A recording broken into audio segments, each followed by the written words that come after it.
Today is December the 26th, 2017. I'm Keith Warr, and welcome to another episode of Homeless in Titusville. And today I'm being joined by, what is your name, sir? My name's Howell Eccles. Howell Eccles. Right. Yes, sir. How do you spell that? First name Howell, last name Echolls. Okay. And how old are you? 55. You're 55 years Yes. old. And where are you from originally? Originally from Tuscaloosa, Alabama. Okay. And how long have you been here in Titusville? That I'm not exactly sure. I didn't count the days. I got off the bus. I was going to proceed here to see some friends, and I ran out of money, so it's been days of running. I'm going to say approximately 7. I don't really know, to be quite honest. So you kind of figured you'd be homeless? I mean, you saw the summon? When I got here coming, I wasn't exactly sure. Once I got here, I wasn't sure exactly what was ahead of me. It was, I actually wanted to go see some friends I've seen a long time, and it was kind of a spur-of-the-moment decision, and it was kind of hiking, coming and going, not real well planned, so I wasn't really sure what I wanted. Is this the first time you've ever been homeless in your life? No. So you've been homeless before? Right. And how long did that homelessness last? Particular lasted, I don't think it lasted, but maybe a couple of months. Okay. But back home, I've got an apartment, and I've got a house that I'm on disability. But I decided just to leave, so I left, come there and see some friends, but the apartment costs a certain amount of money, but you only get a certain amount on your check. So I hiked and tried to use, I figured from city to city I could might use resources or get a job or something like that. So how much is rent?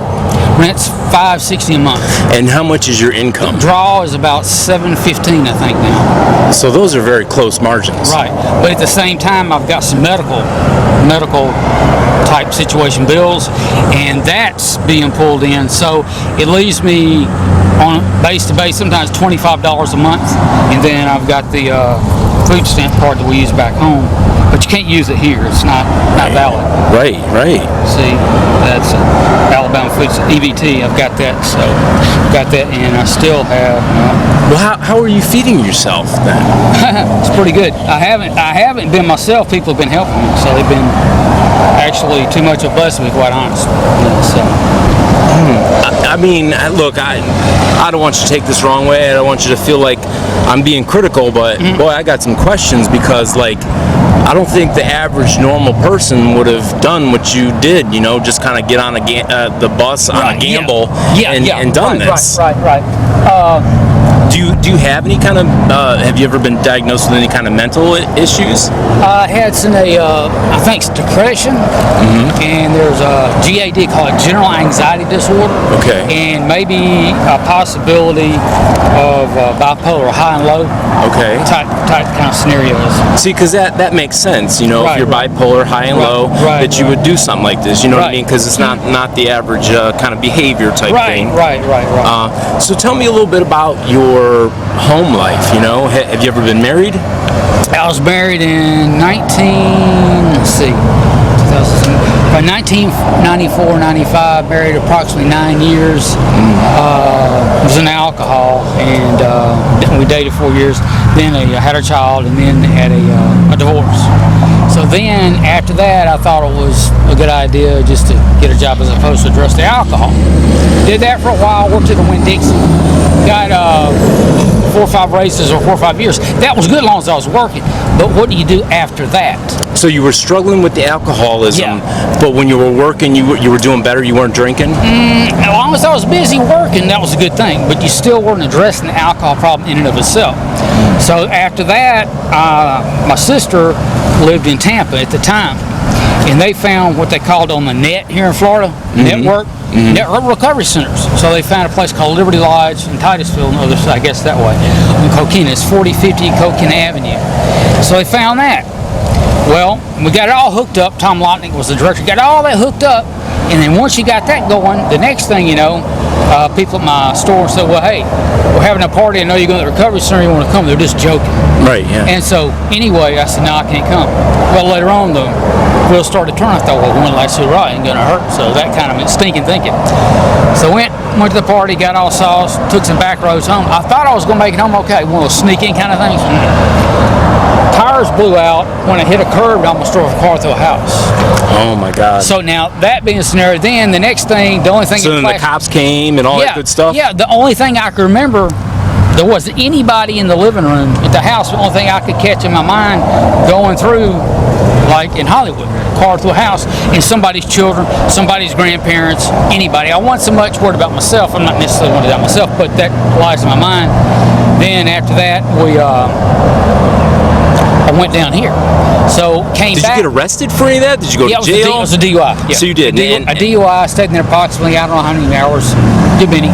How many days or months or weeks did you spend in jail for that? I got out on that. I was in it like a day, but I got out on that. Only a day for going through somebody's house? Well, it didn't actually go through the house. It hit a curb, blew out 2 front tires. It could have. Okay, I see. So after that, I went back to work, and then I was doing an AA program and had to come, and before the wreck, I had to come to the lodge. So it's 9 months in the lodge. So had the wreck, the DUI. After that, I was down here in Coquina in the lodge for 9 months. So I had to go through 9 months recovery. Now, just well much depending on your particular circumstances. Right. So that being the case, 9 months, I went through that, finished, then went back to Tuscaloosa. So I'm not really familiar with the lodge. Was that run by a church or was it run by the state? Think it's a community. At least it was a community type thing. If I'm mistaken, it's like a ministry. I think it was a whole city of Titusville. That area, I don't know how this area ties into if it's 2 separate areas. It had a pastor's house. Tom Lawton was there. His wife was going through, I think she's a counselor.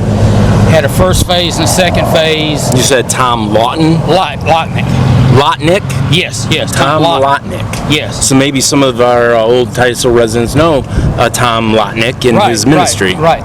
So going through that, and then they had a first phase and second phase. First phase, you come in, you worked on the long trip. And the second phase, you go out and after you go through all your classes, go through all your services. It's tied to 2 churches. I think one of the churches was Central Church of Christ. The other was Park Avenue Baptist. You could go there. Park Avenue Baptist. So there's a lot of people instrumental. I don't exactly tell them on board the record. Right. I remember what I remember. But class is up at 5:30 in the morning, every 30 minutes doing something. You got on a long crew, work, came back, had classes, etc., recovery. Basically, I think the perception or the word in there, what I remember, alcohol wasn't necessarily a problem. What it was your attitude or your choice making with God, that kind of thing. So once they got you focused on that, it kind of got you a little focused off alcohol, even though you addressed it both. So it's that kind of thing. So that kind of did that lead to you getting your life back together and being a normal person? Yeah, well, see, I don't know what normal really is. I've got psych problems and I got recovery problems. So I don't know if there is, quote, a norm. Anyway, I like to think there is. But anyway, once I got back home, I saw my family, my parents and all that. Didn't get remarried. Went back to my job, stayed there for a while. Guy came in, we had some differences, and his bringing new people in. So it was kind of a guy I knew from another time. So we had a difference. So I left. After I left, then I didn't return to the alcohol, but everything started going back a spin. And the spin was more of a psych thing, the homelessness, that kind of thing, wandering here to there. So you think your mental illness had led more to your homelessness than the drinking? Well, after I left that job, everything went haywire. I didn't have a place to live. So after I left that, I eventually was going to AA in Tuscaloosa. And so got sick there, and they put me in a place called North Harbor, psych unit. So I was there for like 5 days observation. Then they put me on some meds. And then after that, a place called Indian Rivers Mental Health Center, big hospital. They picked me up, came with their patients, stayed in their psych unit, for 2 weeks. Lexapro, different meds, monitoring, counseling, doctors, psychiatrists, counselor, nurses, the whole shebang. And how did you feel about that? Did it help you? Yeah, it helped me. Some of the things, it's you never, in my personality, there's never a perfect world, and I don't really think I don't think there really is perfect for any of us, right. Really. But in my psych, sometimes I think I look for that, or a mood, certain kind of mood. You know, you might drink up coffee, feel pretty good, and you look for things to be a certain way. But once I have something at a certain point of doing something, I like something, got an apartment, got the TV, maybe got a computer, and it's all good in a certain place, even back at home.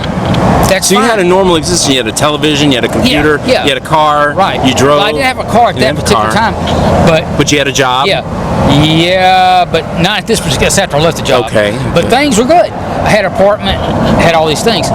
Then had the library and all that. But at a certain point in time, you can't no more outrun your past. There's something you might have done or something you've been through or anything else. Right. Or if there's another thing, for instance, like, okay, me and you were sitting here and we want to go to the beach or the mountains. Well, the thinking is this. We're looking at where we're going to go, how are you going to go, how much does it going to cost, and all that doesn't come into play in that particular mood or mode. You just get up and go, whether you're hiking or walking. It's like hell or high water. You know, there's a pole there, I'm going to knock it over. It might knock me out, but it's stubborn thinking. So not really thinking things through, just kind of. That's it. Yeah. Right. So tell me how, do you still have a relationship with your daughter? Yeah. That's amazing in and of itself. She comes home to see her grandparents, and then her mother lives in Mississippi. Are your parents still alive? No, they passed on. They passed? Yeah. And how about brothers and sisters? Do you have any brothers and sisters? I have a sister and a brother-in-law living in Lakeland. Lakeland, Florida? Yeah. But what are their names? Dina and Bill Ray. What's the last name? Dina Ray, R-H-E-Y. R-H-E-Y? Right. Okay. But coming down here, knowing how I was going to come and what I was thinking, what I was feeling, didn't want to bother anybody. So I just left. So I just left that.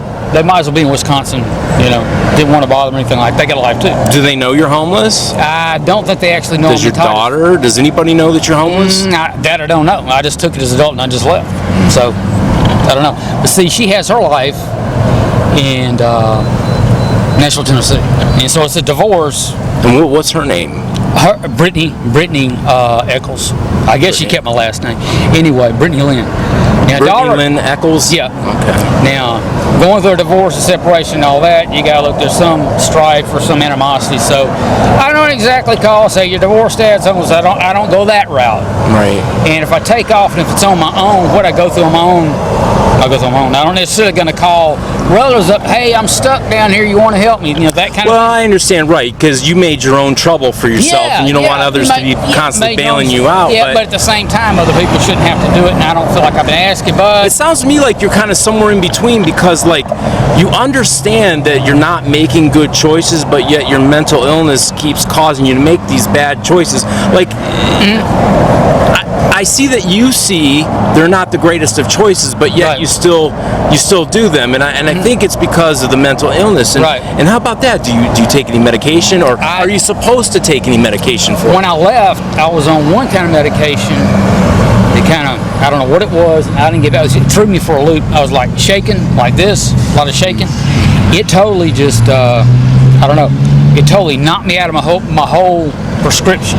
It just threw me. But was your life more normal? Did you hold a job? Did your relationships with people change? Well, I was kind of to myself, kind of person. I think I was okay for a while, but when I took that particular drug, and I Lucin or something like that, when I took that, it scared me out of the Lexapro, Trazodone, the rest. It took me completely out of trust of taking any of it.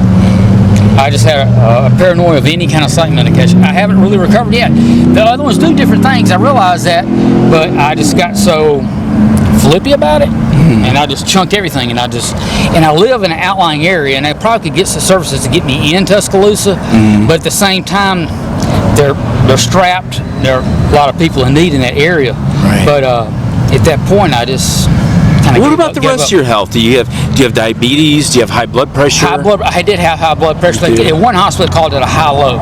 It's high and it's slow. But other times, it has been high. So basically. And you don't have any medication for your blood pressure at this time? No, it's a high-low. No, I don't have that. So you don't know whether you're having a problem or not? Right. Sometimes I can feel a real kind of a tightness or a headache. Or real kind of like the pressure in itself. Like you're turning red, or like you're angry, but you're not. But you feel a lot of tightness and redness. Almost like a flu type thing, I guess, hard to describe. Other than that, probably no way to actually tell, per se. But in that, I had the Trazodone and the Lexapro, two others, one more I can't think of, and that new one I can't think of. I think it was 4. And any surgeries and all that. So what's like your long-term plan? Like, you don't think you can exist like this on the street forever, right? No. I was initially going to think about maybe calling my relatives, maybe, trying to find some work. I went to home quarters where I was down there. I didn't really ask for a job, but anyway. Yeah, but you're on Social Security disability, which means you're not supposed to be working, and you've been certified that you cannot work. Well, so how can you go out and try to look for a job? Well, you're not supposed to. They did have a ticket to work program. Yeah, I actually can work. There's a ticket to work program on Social Well, there's a limited amount of hours that you can do, or you can lose your benefits. And it seems to me you really need your health insurance. Right. I have the Medicare and Medicaid. And when's the last time you've been able to see a doctor? It's been quite some time. Well, since I left Birmingham UAB Hospital. And how long ago was that? I'm going to say about 8 days, 7, 8, 9 days, something like that. So that's not really that long ago. So less than 2 weeks ago, you saw a doctor. Yeah, I think so. Yeah. That's how I got here to this Greyhound from Birmingham. We went Birmingham to here was tickets like $165. And I didn't have that. I didn't. Right. It was given to me. Oh, it was given to you. Yeah, okay. yeah. And how long have you been in Titusville now? I think 7 or 8 days. I don't know. Okay. One day runs the other, so right. I really know. So where have you been sleeping? Where have you found the sleep? Well, I fell asleep over here, and I fell asleep back over in the camp. So I haven't been able to get in. Do you have a tent? Do you have a tent? Do you have a blanket? Do you have a sleeping bag? Sleeping bag. You do? Sleeping bag, yeah. So what, you had like a backpack that you when I came here, I had some clothes and had very little. And what do you have now? I have a sleeping bag, a jacket, like a shirt, and maybe some cleaning spray, and I think it's about it. And some old pants, but they're like... Well, you better hold on to those because it gets cold here. Right. We do have cold weather shelters here in Titusville, but it has to be below 45 degrees. Right. And those are generally at the schools. So I didn't know if you knew about that. I thought I'd let you know. I was in Jacksonville at one time, and theirs was 35. But that's been a while back, yeah. Wow. But yeah. So kind of with the stuff that I gave you today, it kind of doubled your that's your, a blessing. your Sure, stuff. I really appreciate that. Yeah. I appreciate it's a blessing. So how about being harassed by the cops? Have you been harassed by the police since you've been homeless? One day I thought it was, but it's more of a choice making. It was the same kind of mentality that used to get here. Hell or high water. Okay, we're here. We got to get to there. Now, how we get there, the only thing is, as long as you don't really harass anybody or try to hurt anybody, it's more brickhead. It's up on the interstate. Now, I know how dangerous it is, but I thought, well, maybe catch a ride, yada this. But the shoulders, and you couldn't actually do it. And I was actually going the wrong way. So I was trying to get back into Orlando and get on back somehow. Have you been panhandling for money? Do you fly a sign? No. And then I wanted to ask you too, before I forget, you were telling me about, your rent and how much you get a month. Right. Who's paying your rent? Like, how do you pay your rent? Does it get paid automatically? No, Social Security Disability pays it. I have a payee at home. Okay. And then they deduct whatever the rent is there, and then after that, whatever's left, if there's anything left for food, that's for you to live on? Yeah. But if there's medical bills, they got to pay those too. So it's a budgetary type thing. So. Well, how can you afford to live at all? How can you afford water? How can you afford electricity? That particular apartments, is the rent subsidized? Do you get a lower? Everything's included. Everything's included. Okay. Except the cable's free, but a little money on the cable from a past build up some money I had. We went for higher channels. And that money was depleted and ran out. So then they had to take the cable back. So like $20, I think. Wow. So even if you were at home right now, the margins would be really thin. I mean, you'd just be barely making it. You gotta rely on your food stamps. You probably gotta rely on your local church, I would imagine at times. Well, I'll be quite at home. There's 2 or 3 up the road, but since I moved to that area, I really haven't dove off into it. I still like to go in the city, down on the river area. There's AA, so I try to find a way in town, hike in town, go to AA. They help me a lot. Right. But the problem is like if your AA or your lodge or whatever you went to is I don't know, 7 miles that way, and you live 7 miles in the country. So it's not 7 miles to 7 miles, but if you're hiking going, and there's not a ride, there's not transportation. They're buses, but some of the times the buses run, I don't necessarily have the money per se. Now another thing, same kind of mentality here. Also, bus takes 30 minutes, and then it's got to run here, then it's got to run there. But if I get agitated and I feel like I want to go to a meeting, I go socialize, I want to go drink a coffee, if I'm by myself, I don't think much about it. I just get up and go. I don't think anything about it.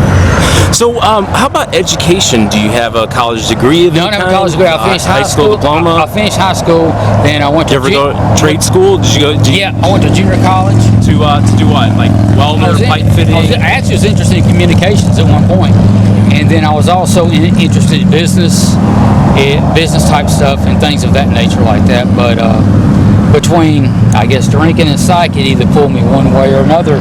But then, see, after that, I wasn't addressing. It's all during the drinking times, dealing with whatever. It's like. But you've been sober now for how long? Since I was divorced 94, 95, and I finished the lodge in like 95, 96. So now it's 2017. So you've been sober for almost 22 years now. Something like you that. haven't drank at all. No. That's amazing. Yeah, that is like awesome. I left with the group in South Alabama. There were some bands or something like that, and I might have smoked a little marijuana, but other than that, that's been about it. Now, decaffing down on coffee and stuff like that's something I'm working on. Coffee. Hey. Yeah, I do. We can all live with coffee. Yeah. We can live with that. It seems like, the other day I did a little juice, did a little milk, did a little water, a little decaf, but then I had a little bit earlier today, but as long as it doesn't send you through the roof, but still, it still can be domineering and it still can, send you into a thing, so. So yesterday was Christmas. Tell me, how did you spend your Christmas? What did you do yesterday? Pretty much like I've been since I've been, more like survival. I either slept, got up, went to McDonald's, or used to go to Waffle House, or just back and forth, just trying to kill time. Just not really killing time, just trying to survive. But it hasn't been like trying to survive. It hasn't been like, people been awesome. So that's how you spent your Christmas yesterday, is just kind of walking around, milling around in this area, and right now we're trying to think of a way I could get back to Tuscaloosa. And I assume myself in my apartment, I may not have. They might have given it to somebody else. So I don't really know. You never know by circumstances and choices. You actually never know. Do you have a phone? No. So you don't have a phone, and you can't ever actually know. You can't leave people hanging, and you can't do certain things like that. But at the same time, did you have a cat or a dog there that depended on you? No, just me in my apartment. Okay, that's it, just me.